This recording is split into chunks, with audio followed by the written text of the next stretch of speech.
AA. Belinda Hagen Talks everything Adelaide.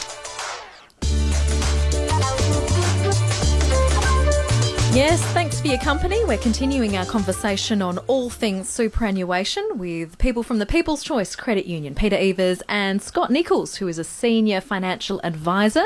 Happy to take any of your questions on 8223 0000. Let's go to Bob on a mobile phone. Hi, Bob. What's your question? Hi, Belinda. Hello, Scott and Peter. Hi, Bob. My question's in relation to fees. What do you guys think is a reasonable fee sort of for, superannuation advice? Because in my case, my advisor seems to be getting richer and I seem to be getting poorer. I've had other people say the same thing, and I realise, if you pay peanuts, you get monkeys. We only have to look at politicians. What is a reasonable fee? A percentage? I'm just interested to get your thoughts.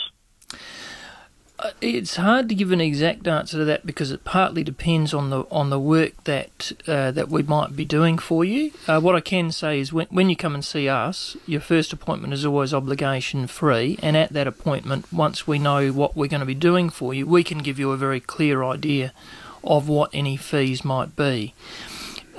Different financial advisors have different ways of charging fees. We have what is called an asset-based fee, which means that our standard fee will tend to be a percentage of your assets. Now, the advantage of having a fee system like that is that we're not receiving commissions.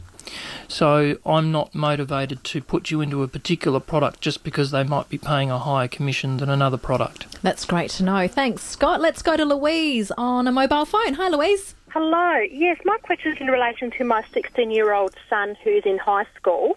He works part-time and he doesn't earn enough for the compulsory super to be paid by his employer. I was wondering whether he could actually make a personal contribution to a super fund, to a personal super fund, and then even claim the government co-contribution.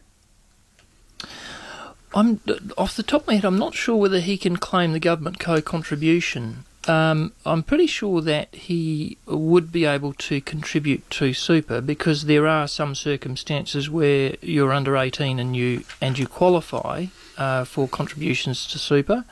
I'm not sure about the government co-contribution. Okay, so how would I find that out? Well, we can certainly check that and get an answer back to you. Louise, perhaps you could leave... Sorry to interrupt, but Louise, maybe you could leave your details with my producer Angie off air, and perhaps Scott Nichols can give you a call to discuss your particular or your son's particular case. That's wonderful. Thank you for that. Thanks, okay, Louise. All right, bye-bye. Thanks for your call. Let's go to Happy Valley and Bob. Hi, Bob. Hi, how's it going? What's your question for the boys? I've got a couple of questions here. A couple of years ago, I started with a transition to retirement, and I'm getting a small lump sum because I'm still working. I'm getting a small lump sum paid me, the minimum amount paid to me on a yearly basis. Am I able to take that lump sum and reinvest it back into the superannuation? You can. I take it you're still under 65 from... No, I'm not. Oh, okay, but you said you're still working? Still working, yes. All right, so you're under 70? Yes. All right, so you can still be contributing to super if you satisfy a work test. So for anyone who's under 65, it's easy. They can contribute to super. If you're over 65, you have to satisfy a work test. And what that means is that in any 30-day period in the financial year, you have to have worked for 40 hours over that 30-day period. As long as you can satisfy that. Yeah, well, I can. I'm working full-time. All right, so you would be able to contribute more funds to super.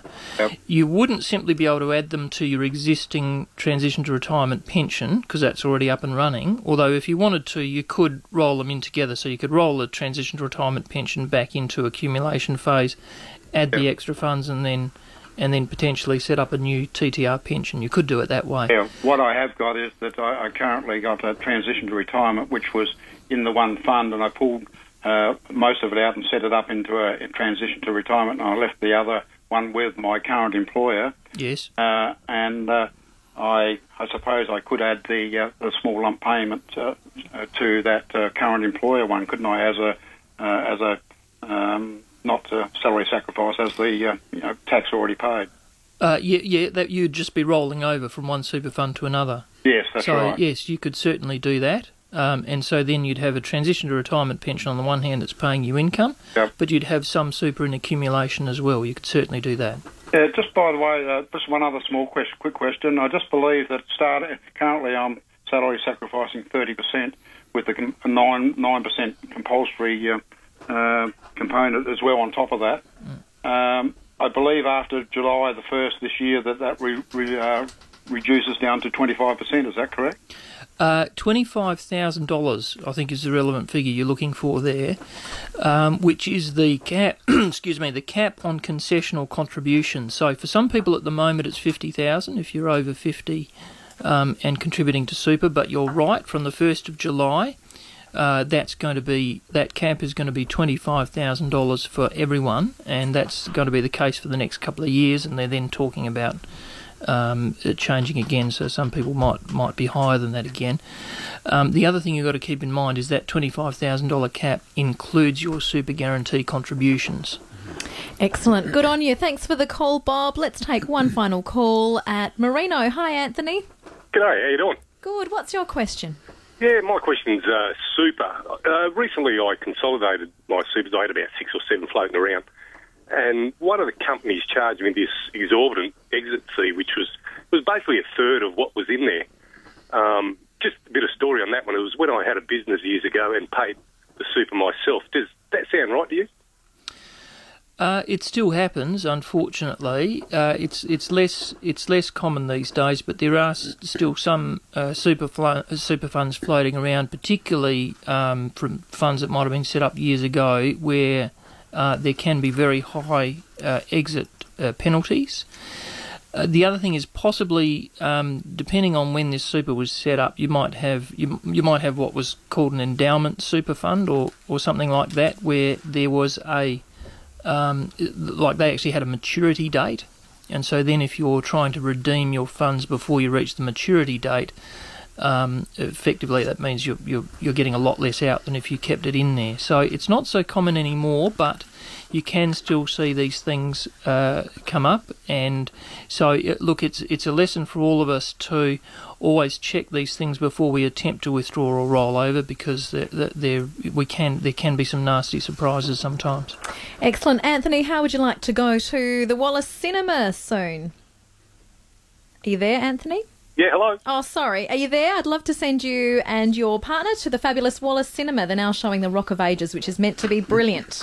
That sounds fantastic. Excellent. There you go. Stay on the line and we'll send that out to you. Well, there you go. I think we've covered a lot today, gentlemen. Is there one final word you want to say, Peter? Yes, Belinda, as you've seen from a number of the questions and the responses from Scott, this is a very complex area of rules and regulation that people need to consider carefully. So if they want to get the right advice to make sure they maximise their benefits, it's a very important consideration point that they should talk to someone with the knowledge about the legislation, and we'd encourage your listeners to all think about that and do so. Fantastic. So the website that everyone can go to is www.peopleschoicecu.com.au, and I understand, Scott, you'll be manning that website for the next hour or so if listeners have any more questions. And of course, they can always ring People's Choice Credit Union, and I hear that you can go out to them, which is wonderful. Yep. Thank you so much for your time, and we'll see you again soon.